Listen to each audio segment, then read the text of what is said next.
Isn't Real Japanese Too Hard for Beginners? Written by Khatzumoto, posted sometime prior to October of 2008.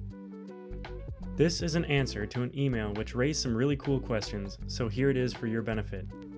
I'm all, because I know it's best for you. Whatever, anyway. To quote the email, I can certainly see how an emphasis on reading sentences leads to a large vocabulary and an intuitive sense of grammar and usage. However, what about listening and speaking? To what extent have you found that reading skills transfer over to these areas? On the site, you talk about surrounding yourself with Japanese TV, movies, and music. But unlike reading material, real-world sources of audio and video are more difficult to capture in an SRS. I can imagine how intermediate students might be able to learn something from TV and movies, but as a beginner, things like TV, Japan just go over my head without helping me learn very much. Do you recommend the use of simple, yet admittedly contrived, audio sources like Pimsleur, Japanese Pod 101, or something else? End quote. Perhaps there's nothing intrinsically wrong with your typical language learning tape, but 1, I've never used them, and 2, the people I have met who have used them have trouble with real Japanese as it is spoken by actual Japanese people, because, as you said, they are contrived. So contrived as to be almost useless. Have you heard the kinds of tapes people in Japan and other countries use to learn English? Let me give you an example. How do you do? My name is Smith. Pleased to meet you. My name is Tanaka. The same Japanese people who listen to this kind of thing are the same ones who can't successfully order fast food at a Wendy's in America. Or follow an episode of The Daily Show with Jon Stewart. These are the people who blame English for being hard, blame people for talking too fast, and/or buy into some quack science Nihonjiron theory that the Japanese ear cannot process those frequencies. Because, well, it certainly couldn't be the case that their learning methods were deficient to begin with, since they spent so much time and money on them, right? You see, the stuff on those English tapes, it's not that it's not English, it's just that it's the dead corpse of English injected with linguistic formaldehyde. That was a spectacular failure of a medical metaphor. Anyway, it's not alive. It's like a wax sculpture of the actual living person that is English. I mean, who in their right mind goes around saying, "How do you do?" The English tapes would have you believe that that's normal. And to top it off, those tapes tend to be about as interesting as watching nails grow. Fake and boring, not a great recipe for learning. To quote, unlike reading material, real-world sources of audio and video are more difficult. End quote. Aha! There's a contradiction. Most people go around wailing about the perceived difficulty of written language. Now it's spoken language that's the problem. It can't be both. Well, which is it? Well, in truth, it's neither one. I will admit that listening to real Japanese and reading and writing real Japanese require intention, effort, and some time. Which is exactly why you can't afford to put them off. You have to start with them as soon as possible, because they are, quote-unquote, difficult, which really only means different. You just need to get used to them. So start with real Japanese audiovisual sources right now. Of course, you won't understand most of what's said, but I guarantee you will understand at least one word. That's how you start, with one word. For the longest time, you'll only be able to pick up individual words, but from words, you'll grow until you pick up whole phrases, then sentences, and then eventually the entire show. It takes months, but it is a finite process. And it's not just words. Prosody, which is the rhythms and cadences of real Japanese, is important for you to hear too. There are sounds that Japanese people naturally shorten, lengthen, or combine. There are places in the sentence where you pause or don't pause, the visuals, the facial expressions, the shape of the mouth or face, the bridges, sa, the hand gestures, the body movements, all of these are part of Japanese too.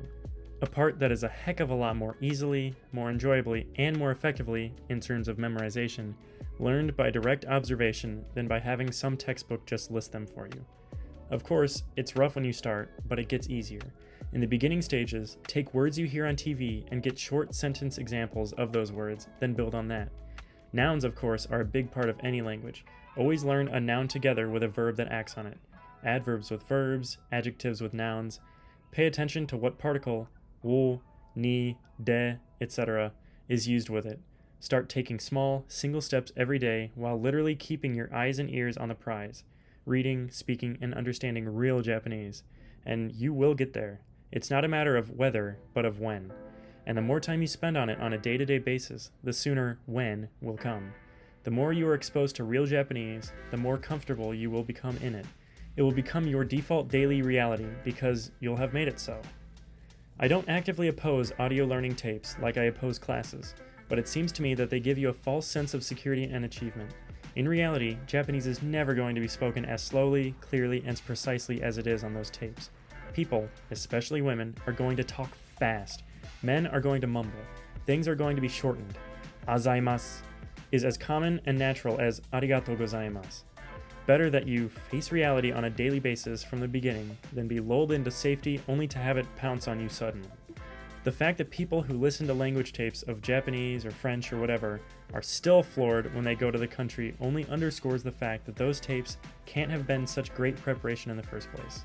To quote from the email, I can imagine how intermediate students might have been able to learn something from TV and movies, but as a beginner, things like TV Japan just go over my head without helping me learn very much. End quote.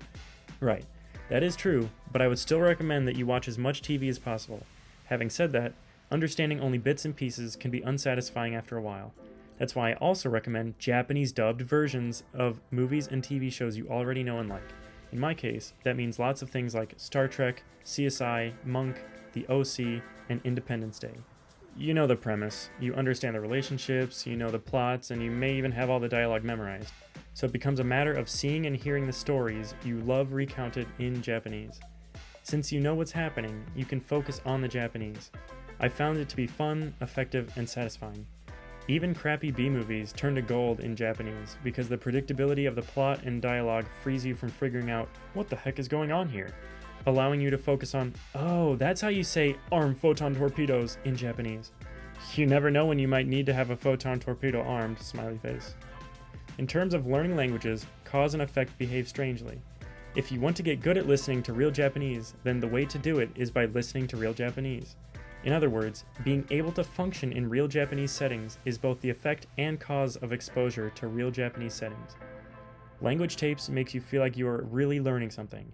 They give you a sense of progress and achievement, but again, sometimes I'm afraid this is a false sense. For one thing, you will almost never hear or have the same conversations as are on those tapes. Even if you ask a question that you learned from the tape verbatim, will you get the same response? Almost certainly not. But those tapes don't prepare you for the asymmetry of reality. There are a myriad of ways to say the same thing. Other people are going to use words and expressions in a quantity and variety greater than you personally ever will. Your ability to understand can't just be on par with your ability to produce. You have to understand much more than you will ever produce. Going back to the Japanese people who've learned English but have trouble at fast food restaurants. Here or to go, and shall I supersize that, were the questions that stumped them. What was the problem? You could fill reams of paper with the answer to that question. They didn't know about the verbing of nouns, compound words, slang, whatever. What is the solution? Put more fast food sections on the English tapes? No. That's simply patching a problem without actually solving it, treating a symptom without curing the disease.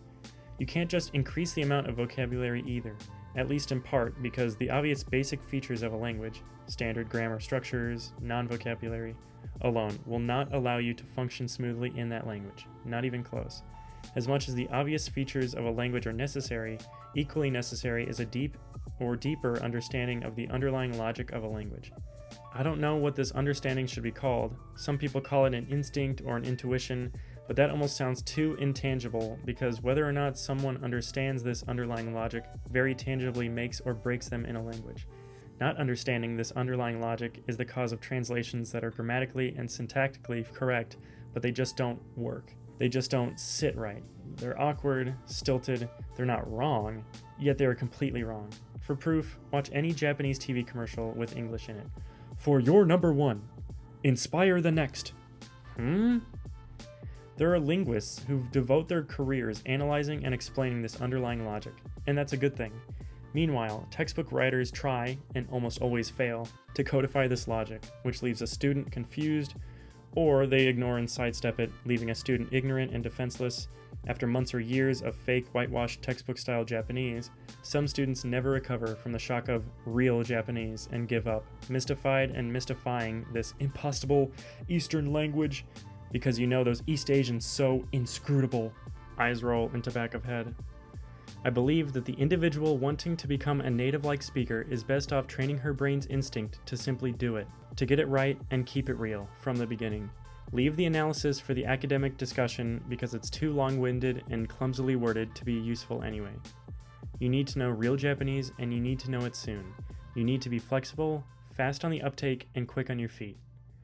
The way to do that is to expose yourself to authentic, by and for native speakers Japanese on a constant basis, to observe, understand, and imitate real Japanese. Face reality from the beginning.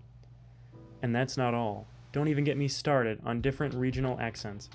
Where's the tape for those? Just think of how many accents you, as an English speaker, can deal with, even though you may only speak with one. Japanese has dialects too. You don't need to use them, but you can't pretend that they don't exist. Just because you feel like you're learning, that doesn't mean that you really are. Just because you feel like you're drowning, that doesn't mean that you won't swim and live. Feeling that you know Japanese because you can follow fake tapes of it is like feeling you know an animal because you've seen it stuffed in a museum or tamed at a circus. It just doesn't work that way. You need to see a critter alive and in the wild. Build yourself a hidden observation post, i.e., acquire and surround yourself with real Japanese materials whether or not you live in Japan, if you need to. Or, if you're in Japan, turn on the TV and radio, go down to the video store, whatever it takes. You can take this language is animal analogy further. Who are the Western world's greatest experts on gorillas and chimpanzees respectively?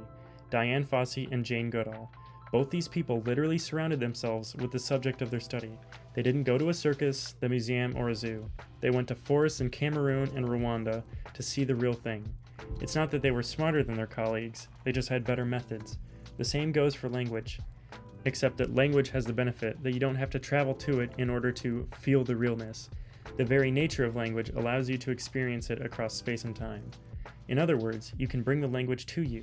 You can turn wherever you are into a little Japan without any fundamental loss of authenticity. I know I've said some harsh things here, and it's not meant as an attack on any particular audio publisher.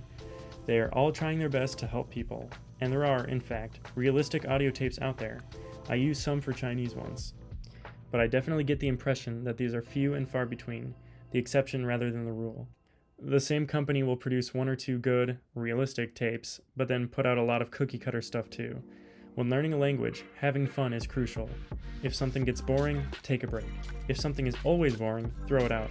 Life is short, so do things that are fun and productive. A baby is born into the world. She doesn't know any language or any customs. 3 years later, she's not only talking, she has to be told to shut up. Well, babies are magical, people say. Bullocks. Babies are stupid and ignorant, but with that ignorance comes an ignorance of embarrassment, of fear, of limitations. 24/7, 365, for 2 to 3 years, they are exposed to their native language or languages, and as toddlers, quote-unquote, suddenly become quite fluent in it or them, no one ever tells them that it's hard or that it can't be done. Nothing is ever expected of babies but success. There is no magic to it. It's not a miracle. If you take a seed, plant it, water it, and give it light, don't act surprised when one day things suddenly start shooting up out of the soil. If we really look at the conditions under which babies are working, we see that their success is virtually inevitable. When we as adults work with the daily devotion and unshakable conviction of a baby, combined with our extensive knowledge, life experience, and abstract reasoning abilities, we also inevitably succeed. We work our own miracles. You and I have to believe that we adults have a lot more going for us cerebrally than babies. What, then, stands in our way? Only ourselves. Spoken and written language are not hard. If given the chance, they come naturally to all of us. Just think of all the idiots you've met in your life. Winky face. Most could speak and write just fine.